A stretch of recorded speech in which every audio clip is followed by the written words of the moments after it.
primeiro, eu acho que seria interessante contextualizar o que produziu essa situação, né? E observando os dados e o que aconteceu nos últimos anos, a gente vê que existem dois vetores principais que produziram essa situação. Um deles é a invasão garimpeira, né, que explodiu no território nos últimos anos, e o outro foi a degradação do sistema de atendimento à saúde. Esses dois vetores eles acabam se retroalimentando, né, e amplificando os impactos um do outro, né? E você só consegue interpretar a realidade que está acontecendo lá hoje se você traz para análise esses dois elementos, né? Então, hoje a situação é uma das maiores tragédias, né, que está acontecendo em solo brasileiro. Isso a gente vem falando não é só de hoje, né? As lideranças indígenas têm denunciado sistematicamente isso para o Estado brasileiro, né, para tomar alguma providência em relação a isso. Você tem uma situação de desnutrição severa em crianças de até 5 anos, né? Em determinadas regiões mais afetadas pelo garimpo, por exemplo, você tem uma situação de 80% das crianças de até 5 anos com um quadro de déficit nutricional. A terra indígena chegou a ter mais de 20 mil casos de malária, né? Com uma população de 30 mil pessoas. Então, tem regiões onde você teve mais casos de malária do que pessoas. Quer dizer que as pessoas tiveram mais de um caso de acesso de malária no mesmo ano, né? E essa situação também de mortes por pneumonia, mortes por desenvolvimento de verminoses, uma coisa que é raro de você ver até em qualquer outro lugar do mundo, assim, de tamanha tragédia e descaso. E em João, relação. Pode falar, quem está falando aí? É o é Thales. Thales, é genocídio ou não é genocídio? Bem objetivamente, na sua opinião.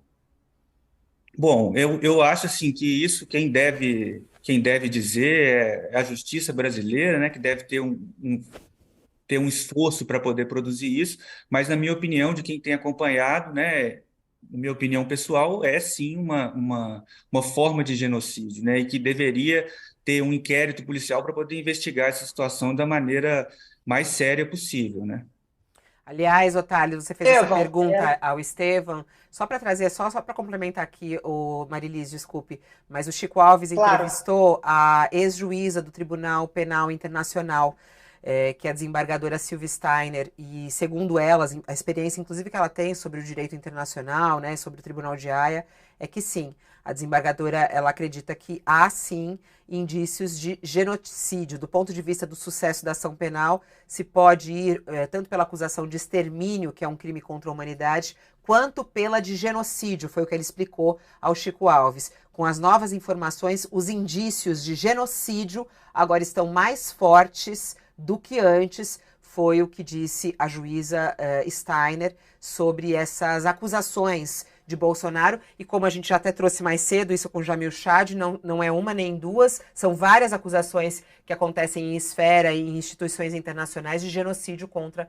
Bolsonaro, né? Contra os povos É o indígenas, nó se genocídio apertando, provocado por Bolsonaro. Oi? é o nó se apertando sobre o pescoço do Bolsonaro, porque isso daí vai ser julgado por tribunais internacionais, quer dizer, além dele sofrer, como a gente já falou aqui antes, processos na Justiça Comum, na Justiça Eleitoral, no Supremo, por outros assuntos, ele agora está correndo sério risco de ser condenado por genocídio em tribunais internacionais. Estevão, essas imagens que foram parar nos jornais, nas redes sociais agora nos últimos dias, deixaram o país inteiro estupefato diante delas. Quem é que estava sendo alertado sobre isso? O governo, o Ministério da Saúde, o Ministério da Mulher e dos Direitos Humanos? Quem é que estava no governo passado, né, que terminou há menos de um mês, estava sendo alertado sobre isso? Porque é muito impactante o que a gente está vendo. Isso não aconteceu de ontem para hoje. Quem é que, além do presidente Bolsonaro, deve ser responsabilizado por essa tragédia que a gente está vendo? Bom, eu acho assim, sobre a responsabilização, talvez eu não seja a melhor pessoa para poder falar exatamente disso, porque isso demanda uma espécie de análise jurídica mais sofisticada sobre essa situação toda, né? Mas, enfim, os alertas, se você faz um olhar histórico, assim, você vai ver que os alertas estão por aí, e não só o governo federal, por exemplo, teve acesso a esses alertas, como também, ou melhor, o poder executivo, como também outros poderes, né? Então, o poder legislativo e o poder judiciário também tiveram acesso a essas denúncias, né?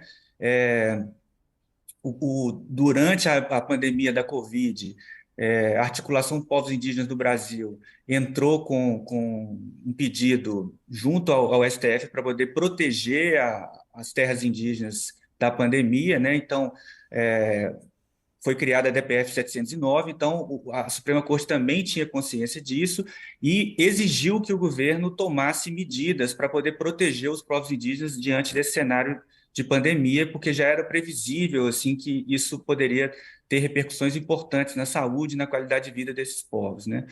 Mas, de alguma maneira, a resposta da União, como a gente vê agora, foi extremamente ineficiente, né?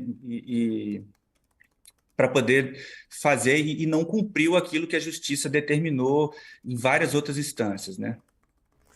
Agora, Desculpa, o que é mais urgente se fazer agora, nesse momento?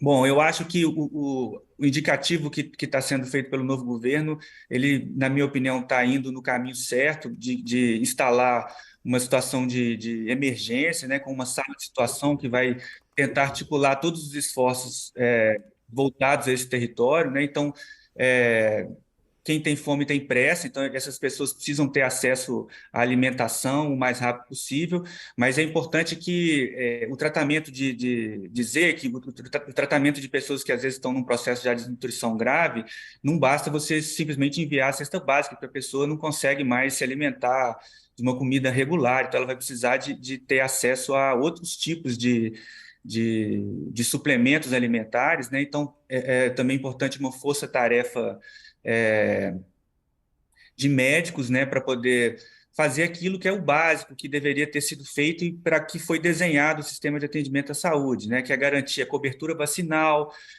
garantir que você tenha, por exemplo, o tratamento em massa de verminoses, de ter uma busca ativa de malária, né, para poder ver as pessoas que têm sintomas, começar o medicamento, interromper a transmissão.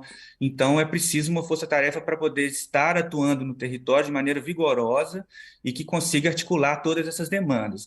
Mas é fundamental que se tenha medidas de curto, médio e longo prazo, porque as causas desse problema precisam ser tratadas também. uhum. E entre elas tem a questão da invasão, que se você não Uhum. tratar esse problema da invasão, também você vai continuar pressionando, né, o sistema ali e com Agora, impactos significativos para a saúde dessa população.